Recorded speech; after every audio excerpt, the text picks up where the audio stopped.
Bienvenue sur Le cinéma est partout.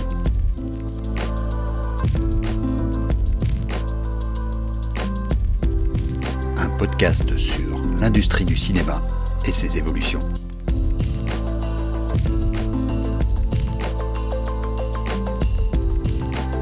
La période de passage à l'an neuf est traditionnellement celle des marronniers journalistiques. Parmi ceux-ci, les plus persistants sont les bilans, les fameuses listes, suivies de très près par les prédictions et prospectives. Ce n'est pas vraiment ce à quoi je veux m'atteler pour cette chronique, mais plutôt à repérer dans l'existant, dans le déjà là, ce qui nous donne des raisons d'espérer et donc d'agir pour l'année qui vient. Je me contenterai de parler de la situation nationale, pas de discours sur les grandes plateformes donc, sur les stratégies de Disney après le retour de Bob Iger aux commandes. Il y aurait beaucoup à dire, mais il faut garder cette chronique dans les contraintes qui sont les siennes. J'explorerai les 4 domaines principaux de l'industrie: production, distribution, exploitation et promotion. Commençons par la production, avec un petit tour par la RTBF. Les premières années 2020 ont vu la RTBF atteindre un nouveau plateau en termes de production. Et 2022 en a donné la preuve dans plusieurs domaines. 1. Leur stratégie de production de séries est entrée dans sa deuxième phase. La première vague de séries, entamée avec La Trêve, Ennemi Public et Unité 42 entre autres, a installé la base pour structurer l'industrie. Ces premières séries ont dû affronter des conditions de production complexes et probablement intenables sur le long terme, mais elles ont pavé la voie pour des projets plus ambitieux dont on a pu voir les résultats dès 2022. Des séries comme Pandore et Des gens bien ont relevé le niveau d'un point de vue artistique et productionnel. 2023 s'annonce plus ambitieux encore, avec l'arrivée de la coproduction belgo-belge 1985 sur les tueries du Brabant, ainsi que la première incursion dans ce qui ressemble le plus à une fiction de flux, avec Trentenaire, remake francophone de la série flamande Dertigers. Les sources de financement des séries se diversifient, et ces séries démontrent qu'il y a moyen de les rendre financièrement viables, si pas de plus en plus bénéficiaires. 2. Le 22 décembre 2022, le Parlement de la Fédération Wallonie-Bruxelles a validé le nouveau contrat de gestion de la RTBF pour les 5 années à venir. À ce stade, difficile encore de connaître la teneur exacte de ce contrat, mais un article publié par la RTBF elle-même en donne un résumé. Le titre donne l'ampleur de l'ambition. Rester la première entreprise culturelle francophone. Je reviendrai dans une autre chronique sur la teneur complète de ce contrat de gestion sur lequel il y a beaucoup à dire. Je me concentrerai ici sur le point qui nous intéresse le plus, le soutien à la production indépendante. Pour 2023, la RTBF devra consacrer 3,9% de sa dotation au soutien à la production indépendante, soit plus de 12 millions d'euros. Cette part augmentera d'année en année pour atteindre 5,75% en 2027, ce qui équivaudra à environ 18 millions d'euros, sans compter l'éventuelle indexation. Sachant qu'une partie du financement des séries provient d'une autre enveloppe de la fédération, cela laisse de la marge pour la recherche et développement. 3. Justement, ce qu'on pourrait appeler le département recherche et développement vient de se restructurer sous une nouvelle appellation, le département Nouvelles Écritures. À ce titre, le contrat de gestion déclare les enjeux dès son introduction. La RTBF s'adresse à tous les publics et investit tous les supports et toutes les plateformes. Ce qui laisse entrevoir non seulement un investissement dans d'autres formes d'écriture, mais aussi dans d'autres formes de diffusion. Même si l'article ne le cite étrangement pas, on pense évidemment en priorité à YouTube. 4. J'en parlais dans la précédente chronique, il y a 2 manières d'envisager le futur de la télévision. Et, à en croire les déclarations de la directrice des contenus Sandrine Roustan, la RTBF a fait son choix. Elle se focalisera surtout sur la création et la monétisation de propriétés intellectuelles sur le marché international. Cela devrait avoir 2 conséquences. La focalisation sur la création de nouveaux contenus originaux, que ce soit dans la création comme dans les émissions de flux. Le succès en fin d'année du nouveau concept La Yourte est un premier pas dans cette direction. Et un travail de fond sur la promotion de l'image de marque RTBF à l'international. Tout cela place forcément la RTBF aux avant-postes de la création audiovisuelle en Belgique francophone. Mais 2022 aura aussi été l'année de la concrétisation du rachat de RTL Belgique par le consortium Rossel DPG Media. Nul doute que 2023 verra les premières concrétisations d'un plan de redéploiement de l'offre de la chaîne privée. Difficile encore d'y voir clair sur ce front.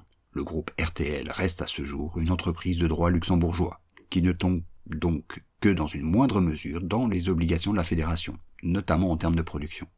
Il n'empêche, la sortie de RTL Belgique du groupe M6 Bertelsmann lui coupe l'accès privilégié, ou en tous les cas facilité, à une série d'émissions phares de M6, dont elle fait une grande partie de sa programmation. Elle va devoir, elle aussi, augmenter ses capacités de production propres. La présence de DPG dans son actionnariat, détentrice des chaînes flamandes de la galaxie VTM, lui donne un avantage certain sur ce domaine. Et on pourrait, éventuellement, voir arriver chez nous des projets de fiction de flux sur le modèle de Family ou Toys. Qui plus est, le fonds des séries de la Fédération Wallonie-Bruxelles peut lui ouvrir ses portes. Quand on sait enfin que Bibiane Godefroy, ancienne du groupe Newen, qui a produit entre autres Plus belle la vie, a été engagée comme consultante par la nouvelle direction, il y a de fortes chances pour que ce type de projet se concrétise rapidement. D'un point de vue stratégique, RTL sera donc à surveiller de près cette année. Mais il n'y a pas qu'en télé que les changements se font sentir. En tout cas dans les discours. L'administration du Centre du cinéma et de l'audiovisuel de la Fédération Wallonie-Bruxelles ne s'en cache plus. Elle a furieusement envie de comédie. Évidemment, ce genre d'assertion est à prendre avec de très, très fines pincettes. Car il faut tout d'abord s'entendre sur une définition de ce qu'est une comédie. On se souvient avec douleur du début des années 2000 où le concept à la mode était l'incursion dans le fantastique. Ou de la façon dont la notion de film de genre est rentrée au chausse-pied dans une pléthore de scénarios d'auteurs. Ou encore comment le giallo, ce genre italien qui mixe violence, esthétisme et érotisation, est aujourd'hui cité par tous les étudiants libidineux sortant des écoles de cinéma. On peut aussi soupçonner que cet intérêt renouvelé pour la comédie est surtout une envie de voir enfin des succès commerciaux sortir de nos boîtes de production. C'est une ambition des plus louables.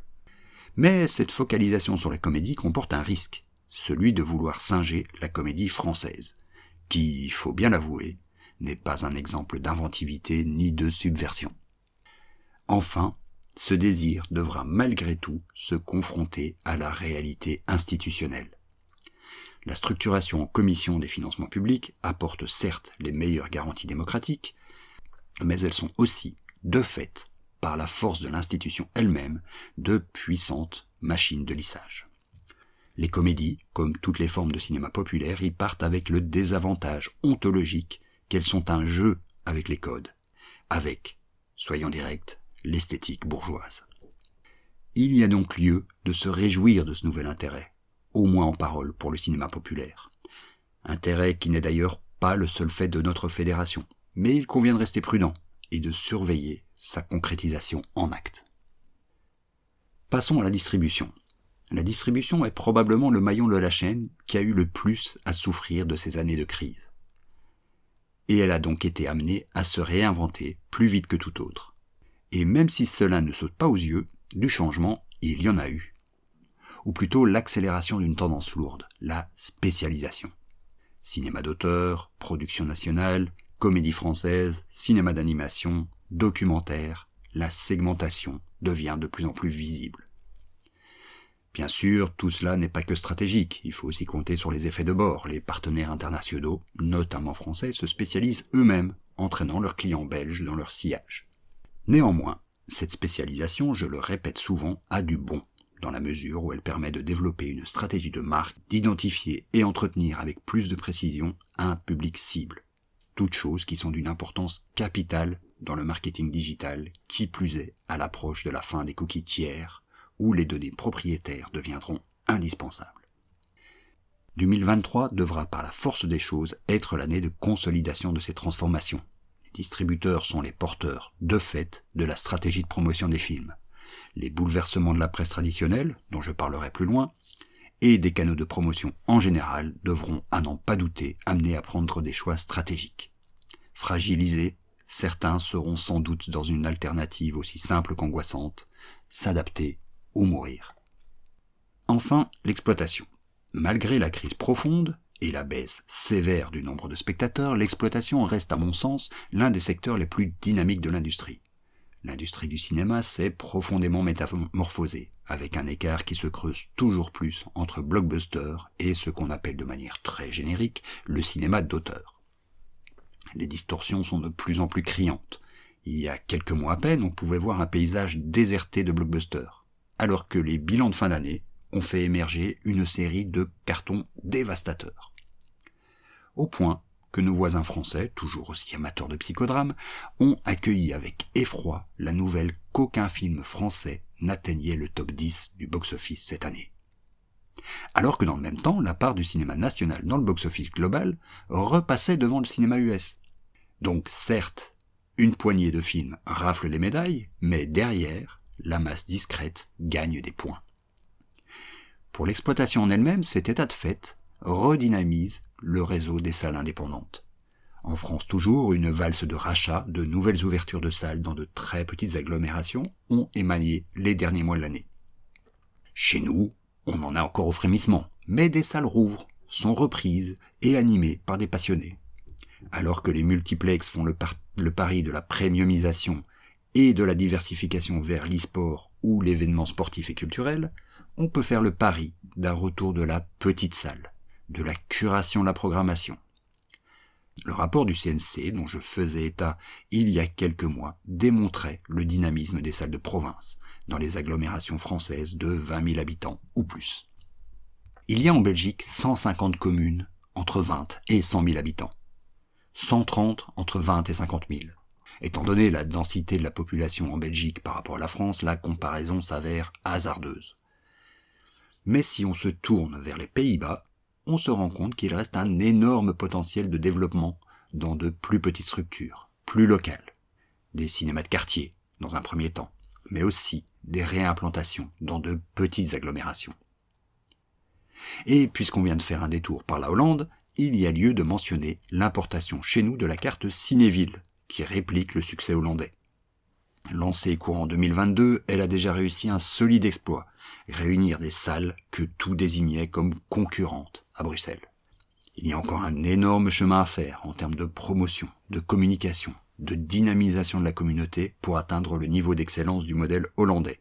Mais le potentiel d'extension de cette offre, son pouvoir de structuration de l'industrie, en font l'un des projets les plus excitants de l'année, voire des années à venir. Finissons avec la promotion. C'est peut-être l'un des points sombres du tableau. Là où il est le plus difficile d'être optimiste. La presse cinéma, comme toute la presse culturelle, a du mal à trouver un second souffle. Le vieux modèle de la recommandation, issu d'une époque où l'information était plus rare, est dépassé. Relégué au fond des rédactions, dans les tréfonds des programmes radio et carrément éradiqué de la télé, la critique ciné est aussi régulièrement attaquée, pas toujours à tort, il faut bien le reconnaître, pour son conservatisme pompeux. Le discours sur le cinéma, néanmoins, est pléthorique, mais part souvent sur des formules toutes faites, à succès. Le top-flop, les anecdotes et la polémisation à outrance. En clair, la promotion indirecte, dite gratuite, celle qui fonde les communautés de cinéphiles, a sérieusement du plomb dans l'aile. Mais il ne faut pas oublier que 2022 a vu l'arrivée d'un magazine de cinéma, sur impression. Un vrai magazine, en papier, ce qui relève en soi du défi, en pleine crise des matières premières. D'autre part, des initiatives diverses existent qui explorent d'autres manières de parler de cinéma. Pour n'en citer que quelques-unes parmi les plus intéressantes, le site Le Rayon Vert, la chaîne Cinécast, les articles des Grenades sur le site de la RTBF, l'application Cinéma, et je m'en voudrais de ne pas citer le doyen de la bande, le site Synopsis, 26 ans au compteur et toujours vaillant. Si espoir il y a, c'est de voir une convergence entre ces initiatives, développer une multiplicité de points de vue, de formats, de manières d'interagir, de parler, d'aimer le cinéma, de s'en amuser parfois. Le tout avec l'idée de remettre le cinéphile au centre des débats, d'offrir aux distributeurs et producteurs une manière de retoucher un public. la mise en commun de toutes ces compétences, pourquoi pas sous l'égide de l'offre cinéville, est ce petit brin d'optimisme qu'on peut apporter à la cinéphilie. Sur ce, à la semaine prochaine, et surtout, la bonne année.